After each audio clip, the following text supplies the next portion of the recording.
सस्ने स्वागत आहे आपलं दापोली किनाऱ्यामध्ये। आज आपण कोबी आणि गाजरचा पराठा बनवणार आहोत।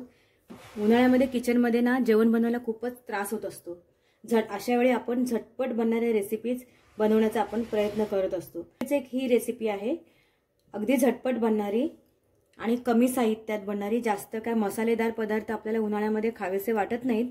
ती साधी सोपी रेसिपी उन्हाळ्यामध्ये खायला आपल्याला नक्कीच आवडेल। तर आपण बनवायला सुरुवात करूया। त्यासाठी बघा कोबी घेतलाय, किसून घेतलेला आहे, स्वच्छ धुवून नंतर तो किसून घेतलाय।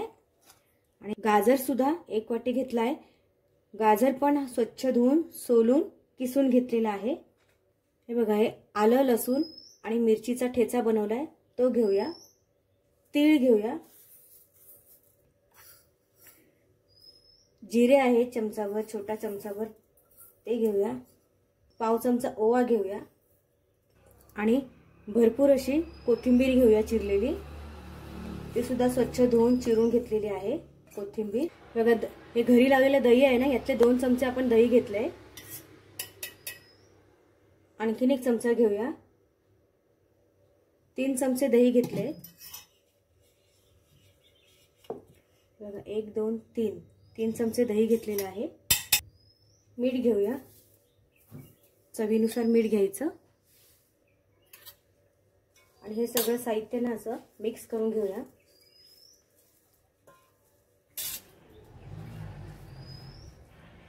बघा हे साहित्य सगळं आपण मिक्स करून घेतलंय।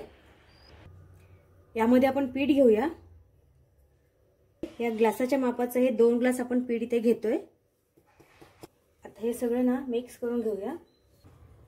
पाणी घालायची घाई नाही करायची, यातच हे पीठ मिक्स करून घेऊया। अगदीच पाणी लागलं, आवश्यकता असली पाण्याची तरच थोडं थोडं पाणी घालायचं। छानपैकी मिक्स करून घेतले।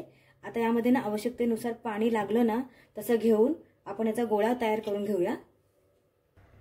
हे पिठाचा गोळा असा मळून झालाय। आता आपण ना ह्याचे थेपले करून घेऊया। थेपले म्हणा किंवा पराठा म्हणा, मी ना पराठा म्हणत असते, पण खूपच छान होता हा पराठा। आता ना आपण हे थेपले लाटून घेऊया। हे बघा आपल्याला ना पाहिजे त्या आकाराचा हा गोळा घ्यायचा, लहान मोठा पराठा जसा करायचा तसा। बघा मी एवढा घेतलाय। पिठामध्ये असा गोळून घ्यायचा।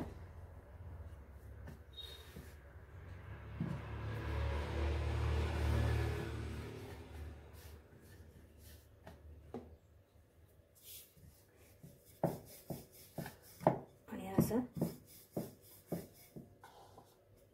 मस्त असं लाटून घ्यायचा हा।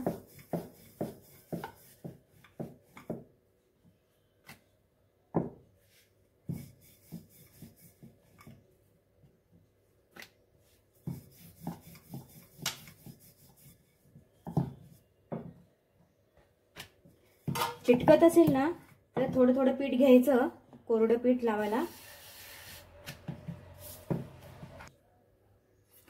हे बघा मस्त कलरफुल दिसतोय। असा एक लाटून घेतलाय। हे साधा सोपा पराठा आहे हा। बघा रंगीत दिसतोय, त्यामुळे ना लहान मुलांना पण खूप आवडतो। आता हा एक लाटून घेतलाय आपण, तर दुसरा सुद्धा आपण एक लाटून घेऊया। आणि छान पीठ मळलं गेलंय बघा, थेपले छान लाटले जात आहेत।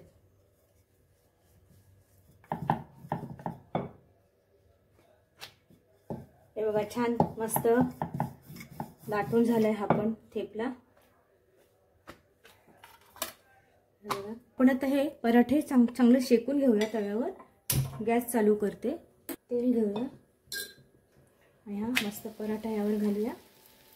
पराठा आणि सोबत दही असं टिफिनवर द्यायला सुद्धा खूप छान रेसिपी आहे ही। आणि कोबी जास्त कोण खायला मागत नाही, तर असा पराठ्यामध्ये ना नक्कीच खाते। मस्त असं शेकून घ्यायचं। रेसिपी आवडली तर लाईक करा, तुमच्या मित्रपरिवारामध्ये ही रेसिपी पण शेअर करा।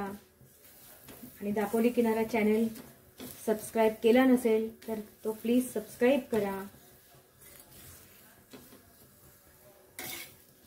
मला अशा साध्या सोप्या रेसिपीज पुढे पाहायला मिळतील। सर्व बाजूने हा पराठा मस्त असा शेकून घ्यायचा। बघा कसा रंगीत दिसतोय छान असा। हे बघा मस्त कलरफुल पराठा, लहान मुलं सुद्धा खायला मागतील की नाही. हा आणखीन एक पराठा शेकून घेऊया. मस्त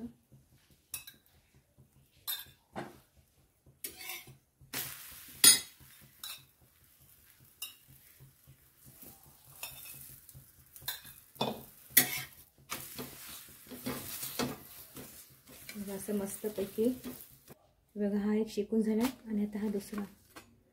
आता अशा पद्धतीने ना आपण सगळे पराठे लाटून शेकून घेऊया.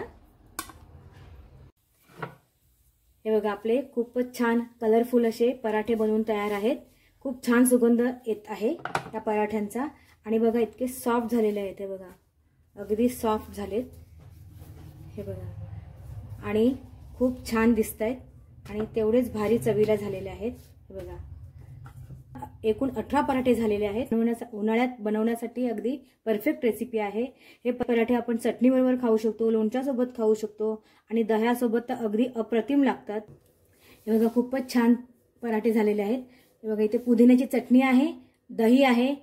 तुम्ही कशासोबतही खाऊ शकता, लोणचंही चालेल, नुसते पण खाता येतील, इतके ते पराठे छान होतात. तर हे पराठे तुम्ही नक्की बनवून पहा, तुम्हाला नक्की आवडेल. थँक्यू.